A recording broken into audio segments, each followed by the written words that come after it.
सास बहू की कहानी। बहू कहाँ मर गई, अंदर से आवाज आई। जिंदा हूँ माँ जी। तो फिर मेरी चाय क्यों अभी तक नहीं आई?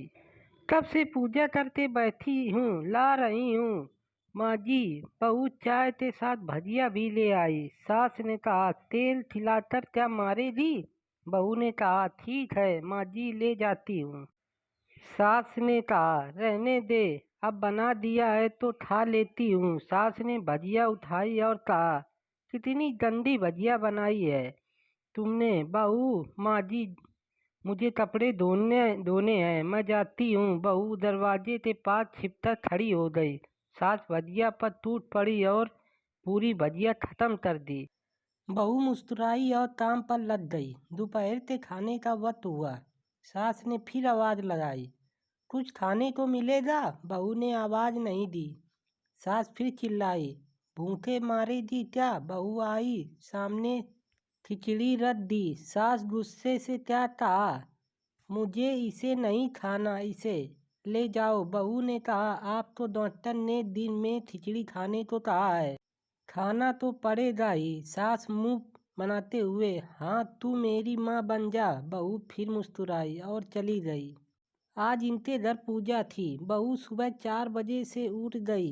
पहले स्नान किया, फिर फूल लगाई, माला बनाई, रसोई साफ थी, पकवान और भोज बनाया। सुबह के 10 बज गए।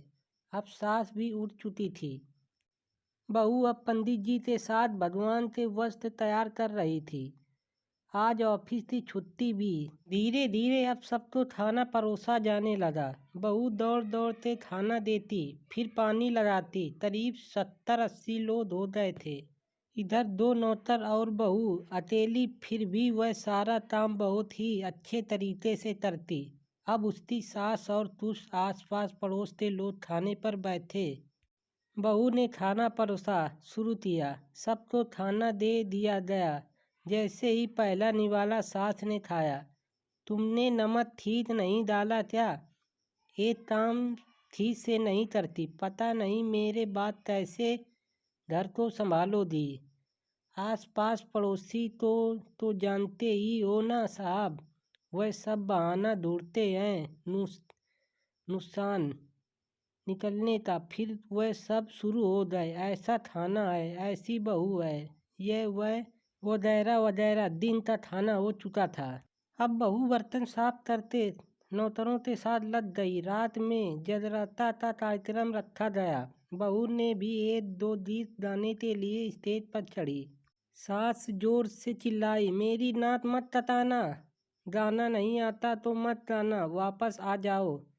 बहू मुस्कुराई और गाने लगी। सबने उसके गाने की तारीफ की, पर सास मुंह फुलाते हुए बोली, इससे अच्छा तो मैं गाना गाती थी जवानी में, तुझे तो कुछ भी नहीं आता। बहू मुस्कुराई और चली गई। अब रात का खाना खिलाया जा रहा था। उसके पति के ऑफिस के दोस्त साइड में ही ड्रिंक करने लगे। उसका पति चिल्लाता, थोड़ा बर्फ लाओ, तो सास चिल्लाई, यहाँ दाल नहीं है। फिर चिल्लाया, कोल्ड ड्रिंक नहीं है, पापड़ ले आओ। इधर उधर आखिरी में उसके पति की शराब गिर पड़ी। उसके दोस्त एक और बोलता, पति गुस्से में 2 झापड़ अपनी पत्नी को लगाते हुए कहा, जाहिल कहीं थी, देख कर नहीं कर सकती, मुझे इतना भी काम नहीं आता। सारे लोग देखने लगे। इसकी पत्नी रोते हुए कमरे की तरफ दौड़ी। फिर उसके दोस्त ने कहा, क्या यार, पूरा मूड खराब कर दिया, यहाँ नहीं बुलाया होता, हम कहीं और पार्टी कर लेंगे। कैसी अनपढ़ गंवार बीबी ला रही है, तूने उसे तो मेहमानों की इज्जत और काम कराना तक नहीं सिखाता, तुमने तो हमारी बेइज्जती कर दी। अब आस पड़ोस की औरतों को और बहाना मिल गया था। वह कहने लगी, देखो क्या कर दिया तुम्हारी बहू ने, कोई काम की नहीं है। मैं तो कहती हूँ अपने बेटे की दूसरी शादी करा दो, छुटकारा पाओ इस गंवार से। साथ उठी और अपने बेटे के पास जाकर उसे एक थप्पड़ मारा और कहा, अरे नालायक, तुमने मेरी बहू को मारा कैसे? तेरी हिम्मत कैसे हुई? तेरी टांग तोड़ दूंगी। उसके बेटे के दोस्त कुछ कहते रहने वाले थे कि उसकी माँ ने गुस्से हुए कहा, चुप, बिल्कुल चुप, यहाँ दारू पीने आए हो जबकि पता है आज पूजा है और तुम्हें पार्टी करनी है। कैसे संस्कार दिए हैं तुम्हारे माता पिता ने। और तितने मेरी बहू तो जाहिल बोला, इधर उधर जाओ, चप्पल से मारूंगी अगर मेरी बहू तो किसी ने शब्द भी कहा तो। अरे पापी, तूने उस लड़की को बस इसलिए मारा कि तेरी शराब टूट गई।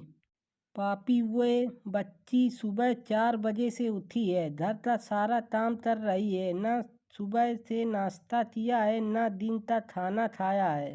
फिर बहू के कमरे में खुद ले गई। सास को भोजन लाते देखा तो बहू ने कहा, अरे माँ जी आप क्या कर रही हो, मैं खुद लेती। सास ने प्यार से ताना मारते हुए कहा, डर मत, इसमें जहर नहीं है, मार नहीं डालूंगी तुझे नई सास चाहिए होगी पर मुझे कभी भी तू ही मेरे घर की बहू चाहिए। बहू ने अपनी सास को रोते हुए गले से लगा लिया। सास भी रो दी। पहली बार का चल खाना खा ले, फिर मजाक करते हुए कहा, फिर मेरे पैर दबाने चले आना और यह ख्याल मन में मत लाना कि सास पैर बोलती है। किसी दिन मैं इसका गला दबा दूंगी, क्योंकि कभी मैं भी यही सोचती थी। दोनों खूब हंसने लगी। तो दोस्तों आपको कहानी कैसी लगी कमेंट बॉक्स पर ज़रूर बताएं। दोस्तों जो चैनल पे नए हैं प्लीज़ सब्सक्राइब कर दें। कहानी अच्छी लगे तो कमेंट करके ज़रूर बताएं। नेक्स्ट कहानी में फिर से मिलेंगे। धन्यवाद।